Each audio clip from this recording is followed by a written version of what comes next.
আসসালামু আলাইকুম এভরিওয়ান। এটা হলো ঈদের তৃতীয় দিনের ব্লগ। আমরা সবাই নোয়াপাড়ায় যাচ্ছি আমার ছোট ফুপির বাসায়। এই জায়গাটা আমাদের সবথেকে অনেক পছন্দ এবং আমার কাজিনরাও এক এক করে চলে আসছে। এটা আমার পোলা, আমার জামাই এবং আমার আপু দুইজন কথা বলছে, ঈদের শুভেচ্ছা জানাচ্ছে এবং ভাইরা সব কোলাকুলি করলো।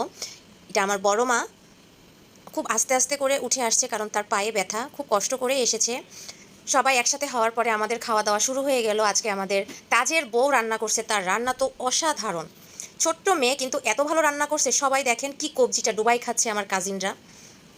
খাওয়া দাওয়ার পর্ব শেষ করে আমরা এখন কি করব বলেন তো, দেখি আপনারা বলতে পারেন কি না।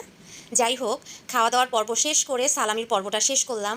আমার কাজিনরা আমাকে ধরে সালামি করলো এবং তাদেরকে আমার সালামি দেওয়া লাগলো। মানে ঈদ মানে সালামি দিতে হবে এবং নিতে হবে। সালামির পর্ব শেষ করে আমরা নদীর পাড়ে যাচ্ছিলাম। নদীর পাড়টা দেখতে খুবই সুন্দর। আমার মেয়ে দেখেন মানে এত এনজয় করছে এবার ঈদটা, আলহামদুলিল্লাহ মাশাআল্লাহ। আমি চাই আমার মেয়ের জীবনে এরকম ঈদ হাজার হাজার বার আসে। আর এখানে আমার জামাই একটুখানি পোস্ট মেরে ছবি তুলতেছিল আর আমি সেখানে টুক করে ভিডিওটা করে ফেলেছি। এবং আমার ভাই যে কষ্টটা করছে আমাদের জন্য, ঘোরাঘুরির পর্ব শেষ করে বাসায় এসে আমাদের ঠান্ডা ঠান্ডা ডাবের পানি খাওয়াইছে। আসলেই ও না থাকলে আমাদের ঈদটা এত মজা হতো না, এত আনন্দ হতো না। ওকে অনেক অনেক ধন্যবাদ এবং অনেক অনেক ভালোবাসা, যেন অনেক বড় হয়। আল্লাহ হাফেজ।